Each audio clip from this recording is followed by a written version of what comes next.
Hello and welcome to Sleep In. Please listen to this recording somewhere safe to sleep. Take a nice deep breath in and let's begin. King Kojata. King Kojata ruled over a mighty kingdom and was beloved by his subjects, but because he had no heir to his crown, both he and the queen lamented. Once, while traveling through his territories, he came to a well that was filled to the brim with clear cold water, and being very thirsty, he stopped to drink. On the top of the water floated a golden vessel, which the king attempted to seize, but just as his hand touched it, away it floated to the other side of the well.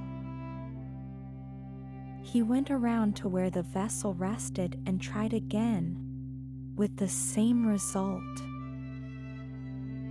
Every time the king touched the basin, it glided from his grasp. At last, losing patience, he gave up trying to seize the vessel, and bending over the well, he began to drink. His long beard had fallen into the water, and when he had slaked his thirst and attempted to rise, he found himself held fast by it.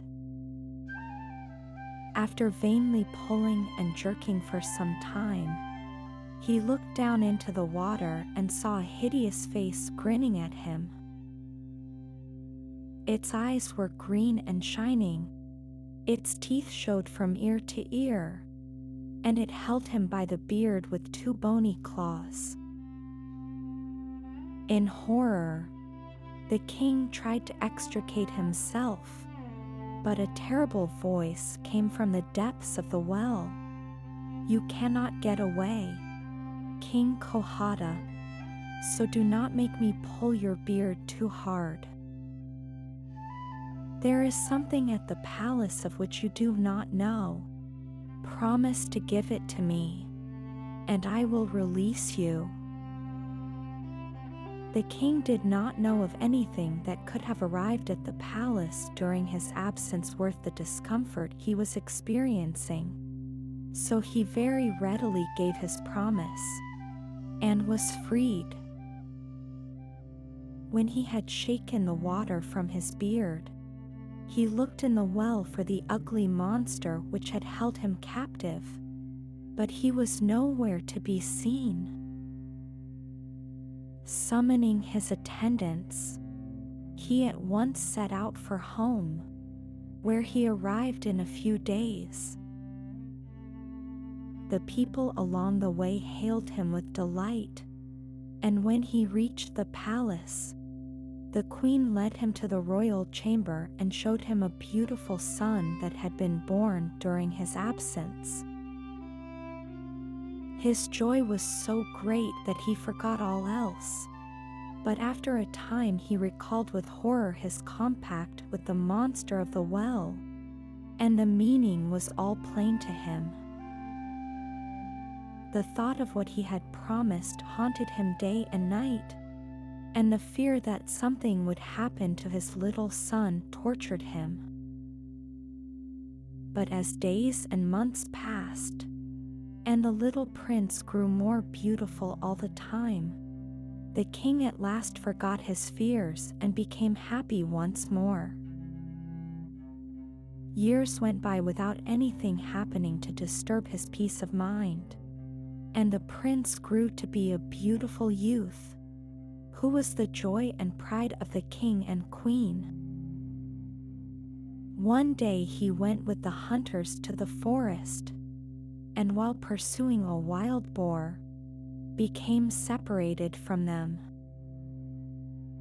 He got farther and farther away from his companions, and at last found himself alone in a dark part of the wood where he never before had been.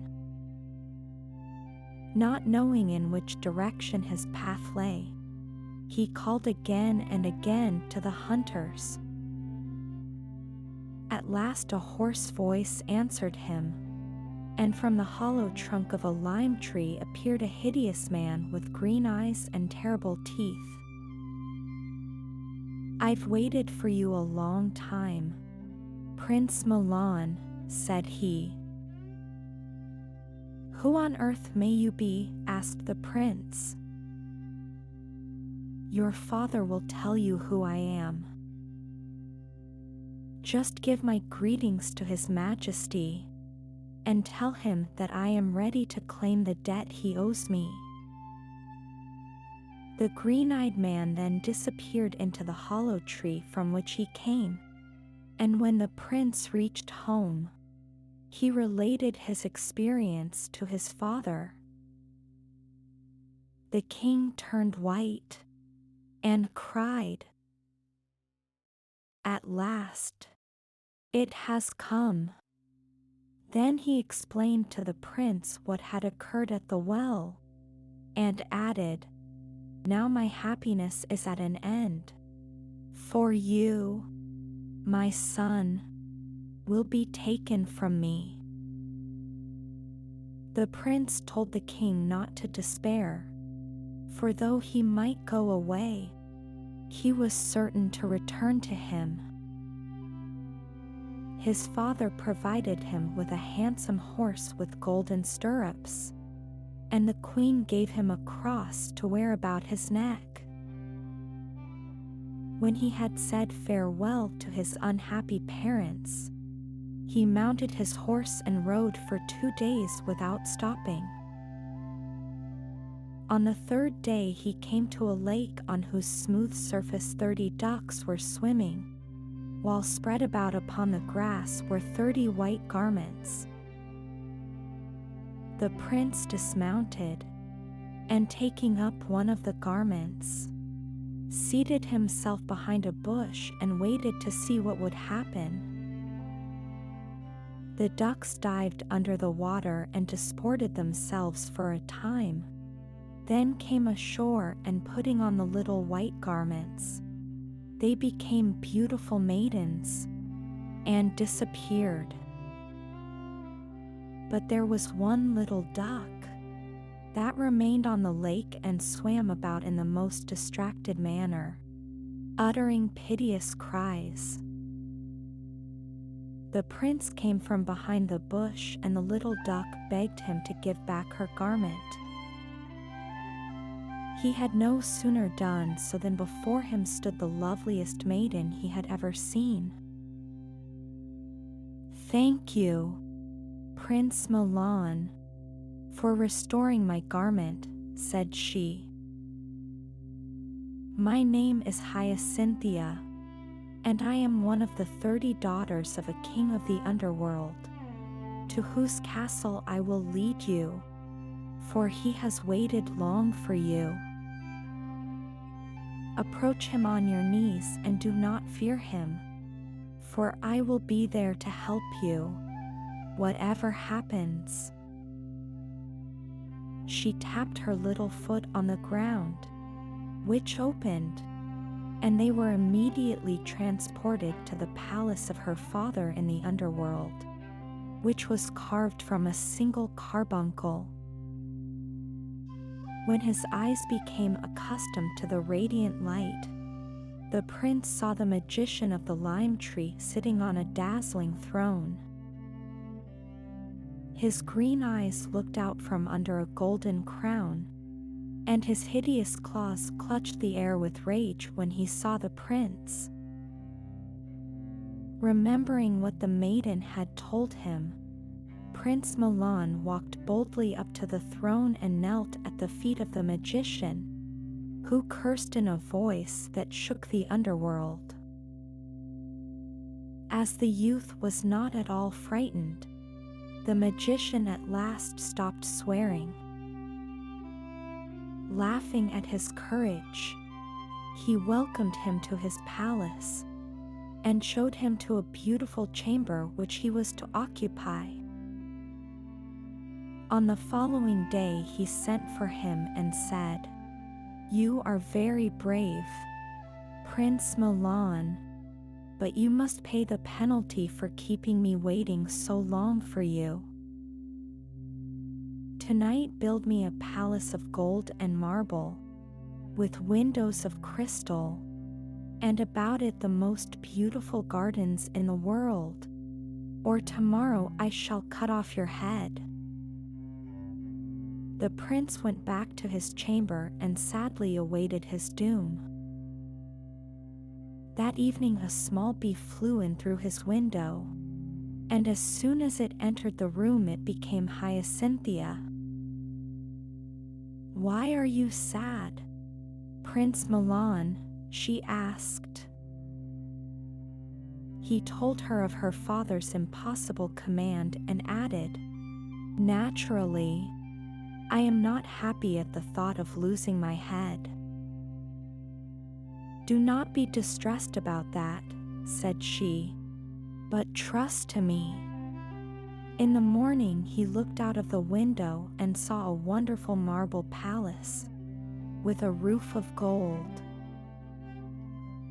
When the magician beheld it, he exclaimed, "You have accomplished a great wonder, but I cannot let you off so easily. Tomorrow I will place my 30 daughters in a row, and if you cannot tell me which one is the youngest, you will lose your head." The prince, however, was not cast down at this, for he thought he would have no trouble in recognizing Hyacinthia. That evening the little bee entered the room and told him that this task was quite as difficult as the first, because the sisters were all exactly alike. "But you will know me," said she, "by a little fly which you will discover on my cheek." The next day the magician summoned him to his presence, and showed him the 30 daughters standing in a row. The prince passed before them twice, without daring to choose, but he saw the little fly on the pink cheek of one of the maidens. "This is Hyacinthia," exclaimed he. The magician was greatly astonished, but not yet satisfied. He required of the prince still another task. "If, before this candle burns to the bottom," said he, "you make me a pair of boots reaching to my knees, I will let you go. But if you fail, you will lose your head. Then we must fly, for I love you dearly," said Hyacinthia, when the prince had told her of this new task. She breathed on the window pane, and straightway it was covered with frost. Then, leading Prince Milan from the chamber, she locked the door, and they fled through the passage by which they had entered the underworld. Beside the smooth lake his horse was still grazing, and mounting it, they were borne swiftly away. When the magician sent for the prince to come to him, the frozen breath replied to the messengers, and so delayed the discovery of his escape. At last the magician lost patience and ordered the door burst open. The frozen breath mocked at him, and he hastened in pursuit of the fugitives. "I hear the sound of horses' feet behind us," said Hyacinthia. The prince dismounted, and putting his ear to the ground, answered, "Yes, they are near." Hyacinthia thereupon changed herself into a river, and the prince became a bridge, and his horse a blackbird. Their pursuers, no longer finding their footprints, were obliged to return to the magician, who cursed them and again sent them forth. "I hear the sound of horses' feet behind us," again said Hyacinthia. The prince put his ear to the earth and said, "Yes, they are nearly upon us." Thereupon Hyacinthia changed herself, the prince and the horse, all into a dense forest in which many paths crossed, so that the followers were bewildered, and they again returned to the magician. "I hear horses' feet behind us," said Hyacinthia a third time, and this time it was the magician himself. Hyacinthia took the little cross from the neck of the prince and changed herself into a church, the prince into a monk, and the horse into the belfry, so that when the magician came up he lost all trace of them, and was obliged to return to the underworld in great chagrin. When he had departed, the prince and Hyacinthia mounted the horse and rode till they came to a beautiful town. "We must not enter," said she, "for we may not come out again." But the prince would not take her advice, and insisted upon passing through the gates. Then, sadly replied the maiden, "When the king and queen of the town come out to meet you, do not kiss the little child which they will lead by the hand, or you will forget me and never come back. As for me, I will become a milestone and wait for you here." It was all as Hyacinthia had said. The king and queen came out to greet him, and when the lovely little child ran up to him for a caress, he kissed its pretty face and forgot Hyacinthia. The first and second day went by, and when the third day came, Hyacinthia wept, and became a little blue flower growing by the roadside. An old man came along, and digging up the flower carried it home with him and planted it in his garden. He watered and tended it carefully, and one day the little flower became a beautiful maiden.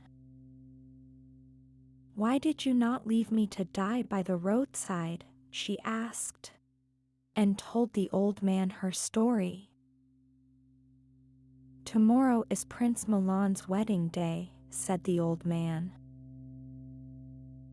Hyacinthia at once dried her tears, and presented herself at the palace, dressed like a peasant.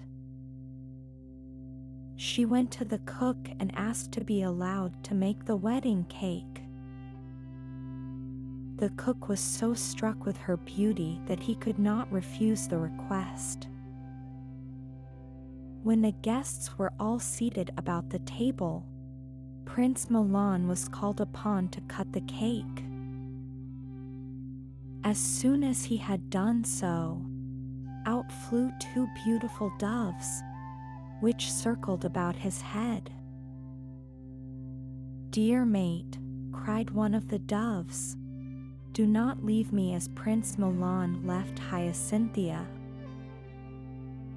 The prince, who suddenly recollected all he had forgotten, ran from the room and at the door found Hyacinthia and his horse awaiting him. They mounted and rode swiftly away to the kingdom of King Kojata, where the king and queen received them with tears of joy, and they all lived in happiness to the end of their days.